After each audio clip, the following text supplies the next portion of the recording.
Gente, boa noite. É uma honra estar aqui, é um prazer muito grande, porque é maravilhoso poder falar de temas que é para melhorar a convivência.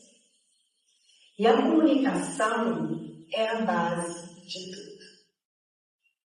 Sem diálogo, as pessoas morrem a cada segundo. Quando eu vejo alguma reportagem dizendo, eu vi essa semana, um homem matou outro por causa de R$2. Na sinuca, uma ficha de R$2. Ele não matou por causa dos R$2. Ele matou pela falta da comunicação, pela falta do diálogo. Uma disputa de poder, uma disputa de força. Porque nós sabemos que R$2 não vai fazer ninguém matar ninguém.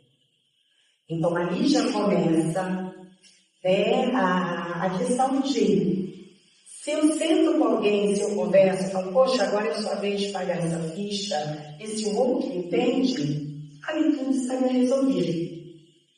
Só que a morte não é só essa. Existe a morte também, que eu não sei se ela é pior ou não do que a outra. Eu creio que as duas são muito parecidas. Que é a morte de quem está vivo. Mesmo estando vivo, todos os dias nós temos a morte. A morte entre muitos casais que estão dentro da mesma casa e não se falam. Muitos irmãos que não se falam. Pais e filhos que não se falam. Isso também é uma morte. Está morrendo o amor, está morrendo a unidade da família. Então, a morte, ela começa a partir do diálogo. Quantos perdem as suas vidas numa discussão no trânsito? Quem é o dono da razão? O que nós precisamos entender é que o fato de eu pensar de uma forma não quer dizer que o outro está errado. Cada um pensa de um jeito. Se eu não conseguir convencer alguém da minha opinião, eu vou ficar com a minha opinião e bater. Eu não sou obrigada a ser convencida pela outra pessoa. Mas isso não quer dizer que não vamos mais ser amigos, ser casal. Infelizmente é isso que acontece. Mas eu tenho um slide aí que eu quero acompanhar com vocês, porque assim a minha cabeça é muito acelerada, porque eu faço muita coisa nesse dia, ao mesmo tempo, e aí por meio de especial do meu raciocínio eu anotei. Vivemos em comunidades desde que nascemos. Para mim, gente, assim que nós nascemos, nós já estamos numa comunidade.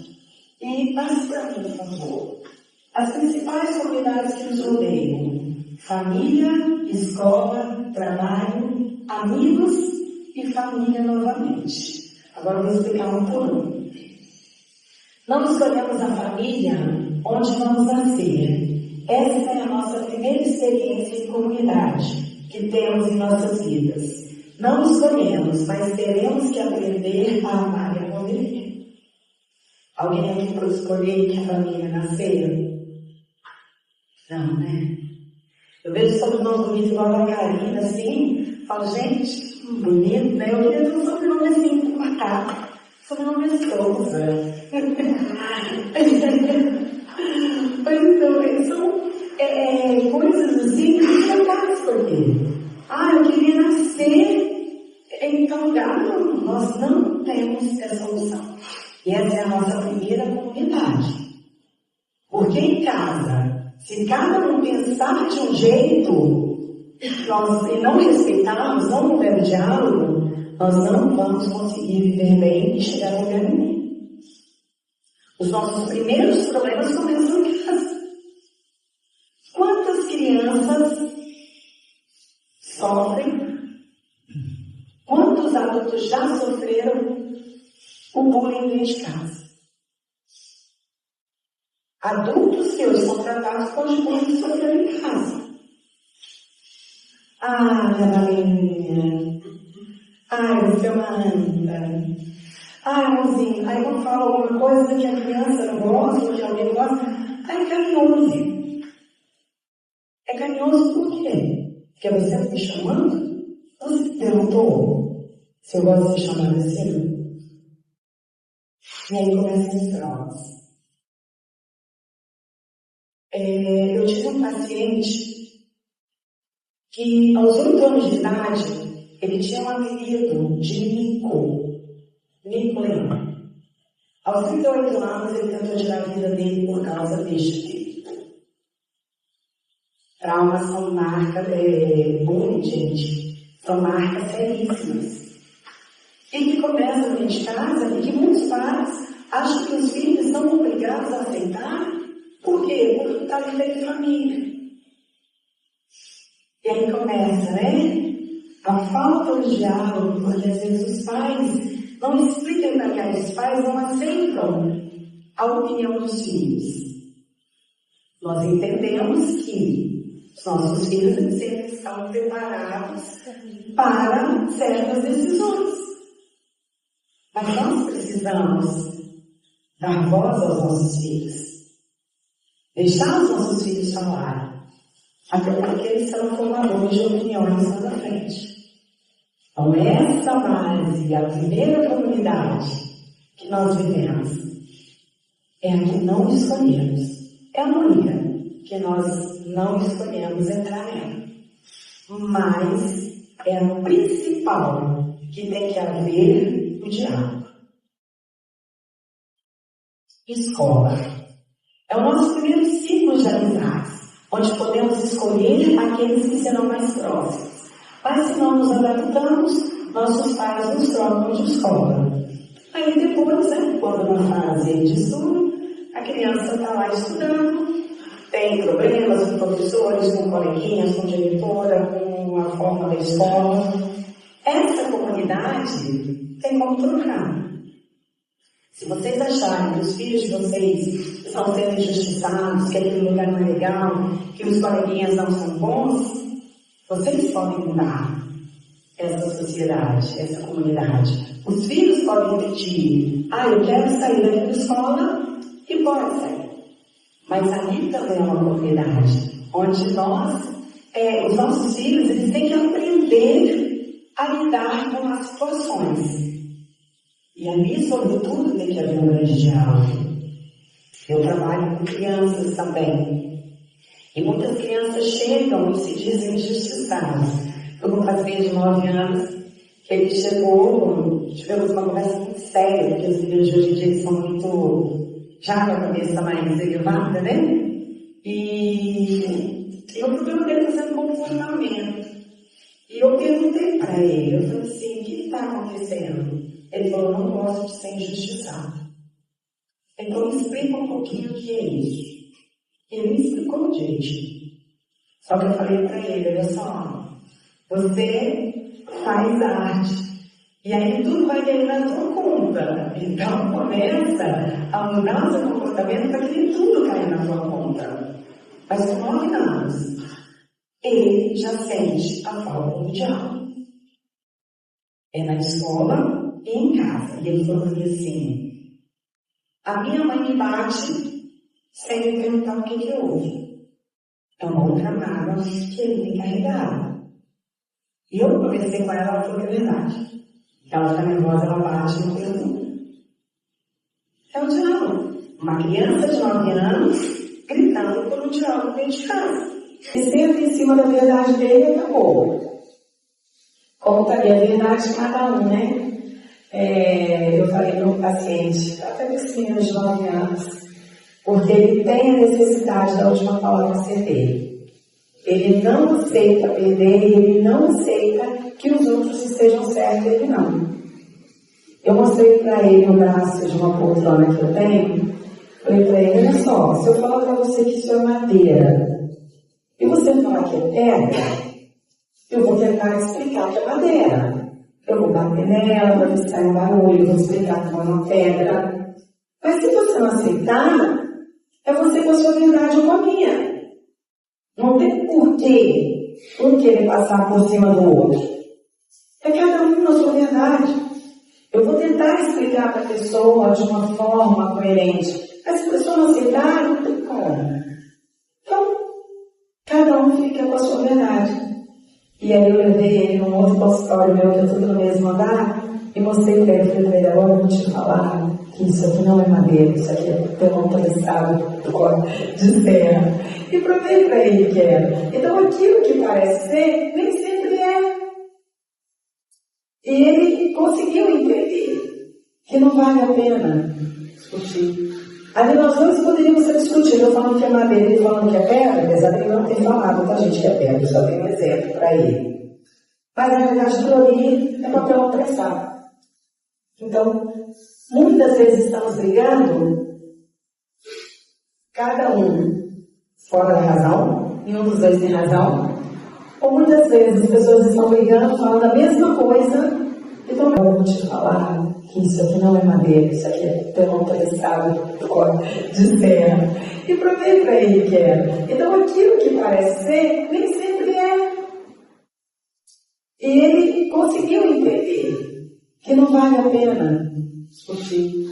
Ali nós dois poderíamos ter discutido, eu falando que é madeira e ele falando que é pedra, apesar de ele não ter falado, tá gente, que é pedra, só tem um exemplo para ele. Mas na verdade aquilo ali é papel prensado. Então, muitas vezes estamos brigando, cada um fora da razão, e um dos dois tem razão, ou muitas vezes as pessoas estão brigando, falando a mesma coisa e estão brigando. Quantas vezes eu olho e falo assim, gente, é sério? Eles estão brigando, eles estão falando a mesma coisa, só que de uma forma diferente. Chegamos a esse ponto hoje, da forma de diálogo, onde falamos a mesma coisa e estamos brigando, achando que cada um está falando algo diferente. Desrespeito. Bom, realmente, se a pessoa não me respeita, ela não vai me ouvir, gente. Aí já é um ponto final. Se a pessoa não respeita a outra, acabou. Como que vai conversar se não me respeita? Hoje eu vejo tamanho falta de respeito entre as pessoas. E são coisas que é a base que a gente tem que aprender em casa, né? Respeitar. Aí você chega a uma frase adulta, você não respeita a tua esposa não te respeita, um puxa a faca pro outro e se mata, né? É a coisa que a gente mais vê acontecendo hoje. Hoje não tem, muitas pessoas não têm amor mais. Matam à toa. Você já viu que as pessoas hoje não sabem ouvir, não? Eu não quero mais um relacionamento com você, porque você está me batendo. Ah, é? Então eu vou te matar. Eu vou mandar alguém te matar. Aí, por quê? Porque a pessoa não quer um relacionamento? Eu acho que se tudo tivesse ido tão bem, não chegaria a esse ponto. Autoritarismo, ai gente, isso tem demais, viu?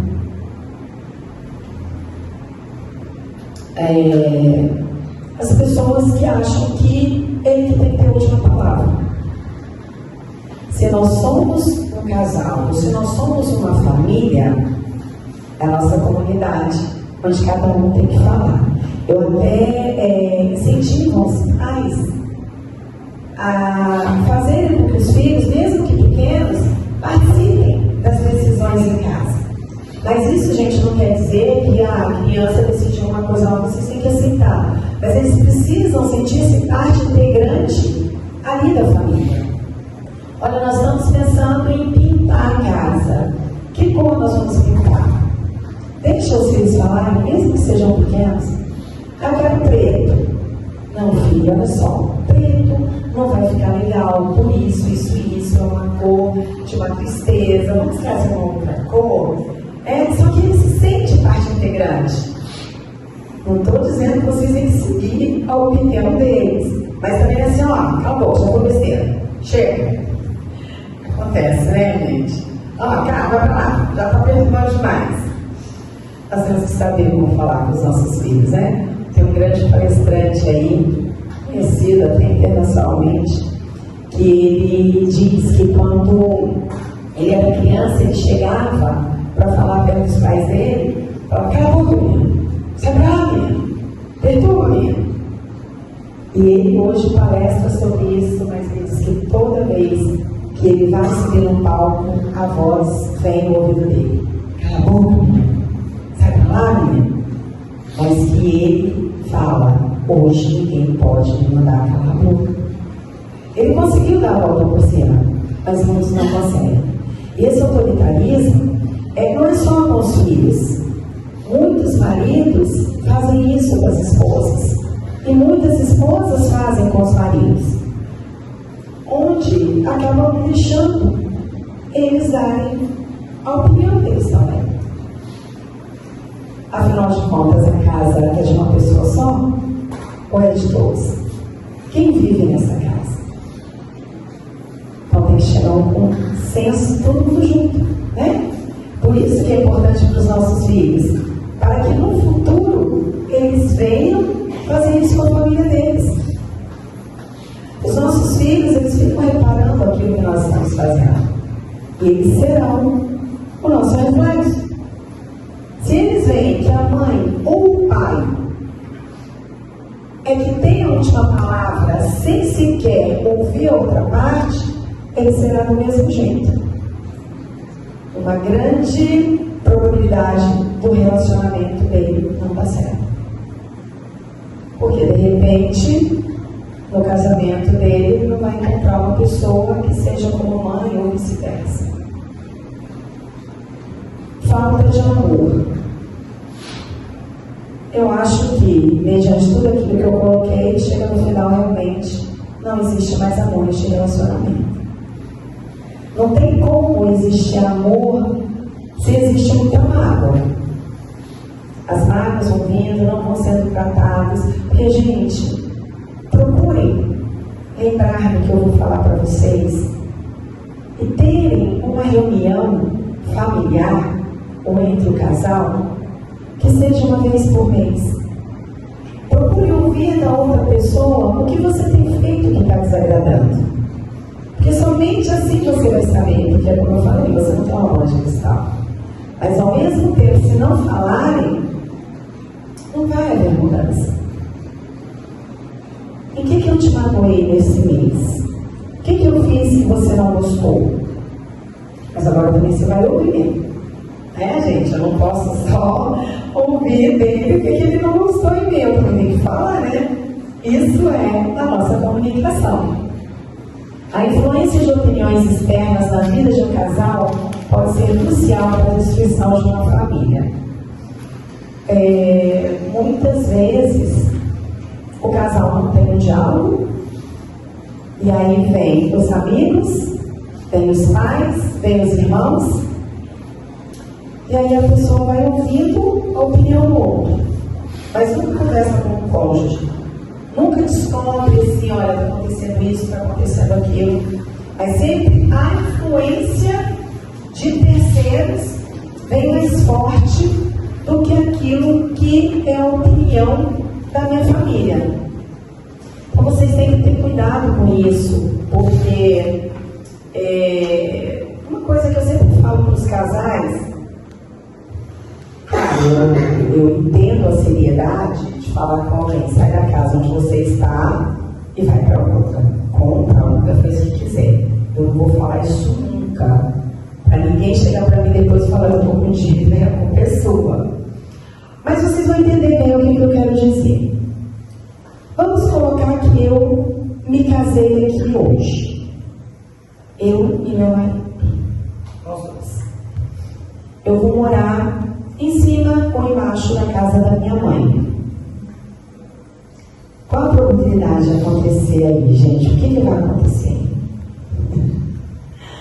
Por melhor que seja a minha sogra, a influência dela vai prevalecer sobre mim.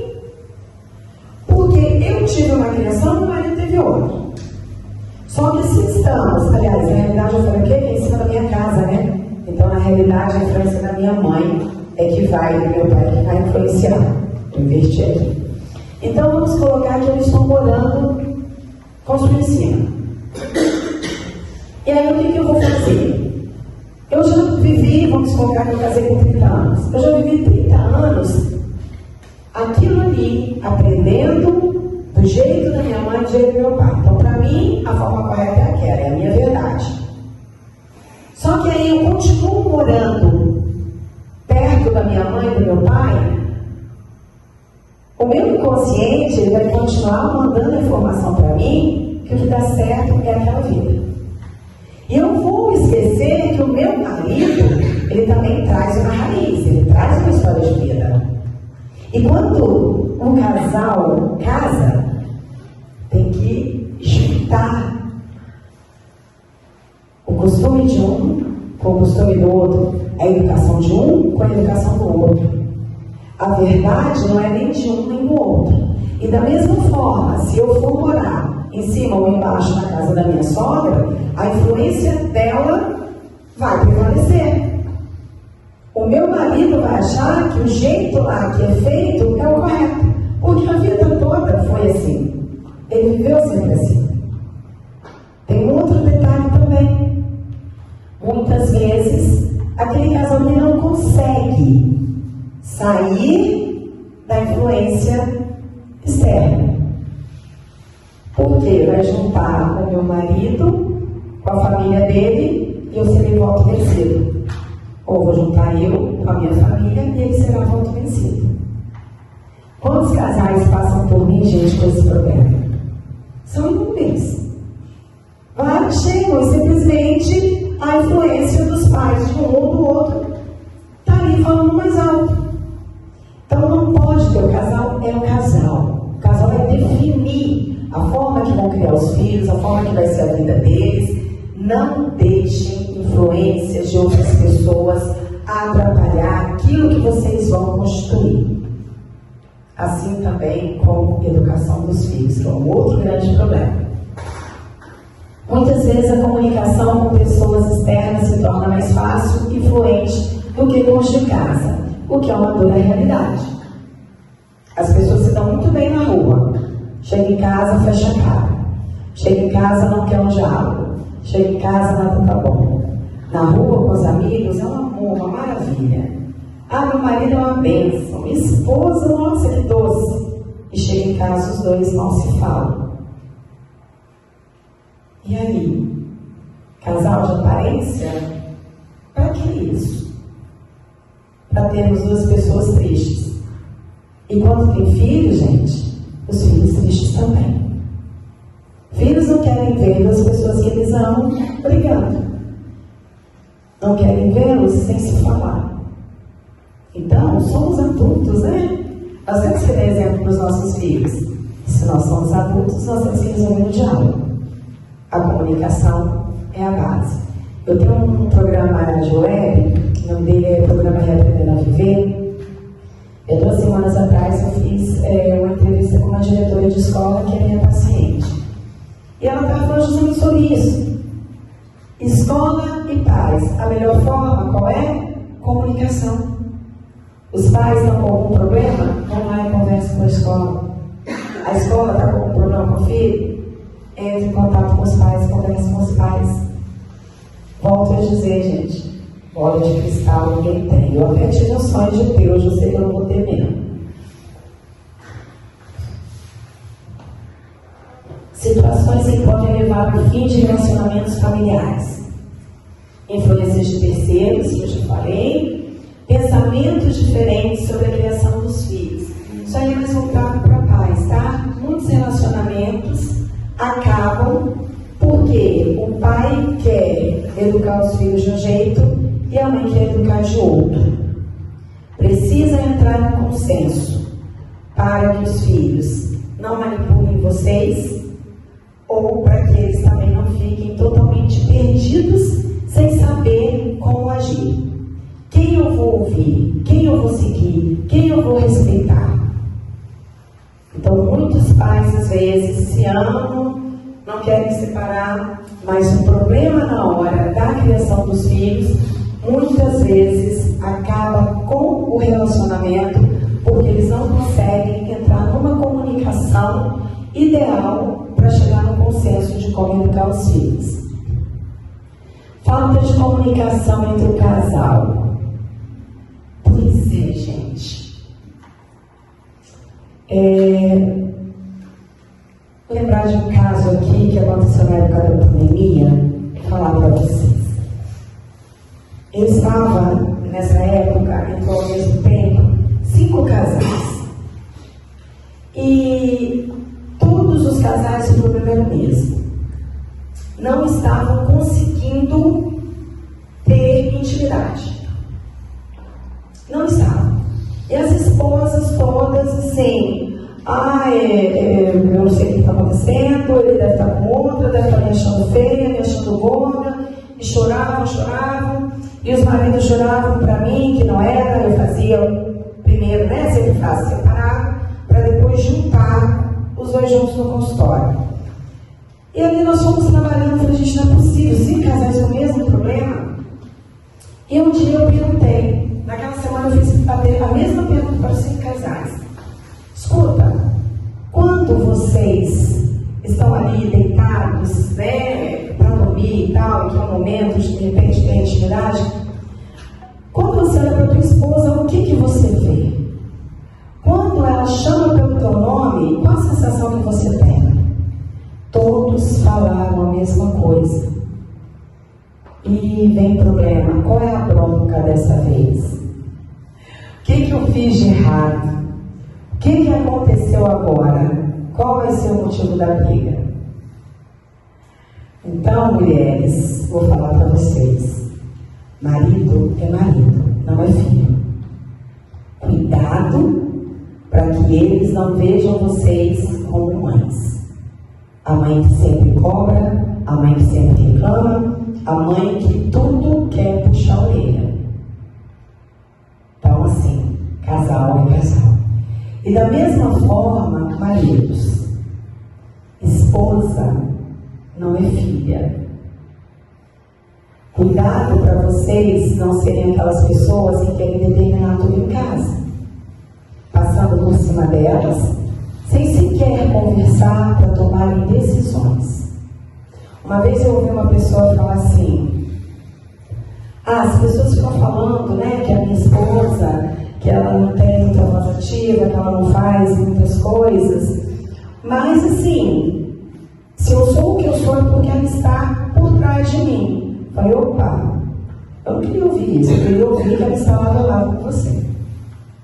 A esposa não tem que estar por trás, ela tem que estar lado a lado. Ouçam a opinião da esposa de vocês. Hoje não é como antigamente. As decisões são tomadas juntas. A maioria das esposas trabalham também. Então, as despesas da casa geralmente são compartilhadas. As decisões têm que ser tomadas. Temos que entrar no consenso. Então, um dos grandes problemas de separação de casais também é o problema financeiro. A falta de intimidade, o problema financeiro. Então, decidam tudo junto. O casal de hoje tem que ser assim. Não tem que ser como tinha antigamente, como se poderia. São os dois. Falta de comunicação entre toda a família. É aquilo que os filhos não entendem, os pais não se entendem, ninguém se entende, vira um bolo só. Falta de compartilhar os mesmos interesses. Gente, isso é dolorido, né?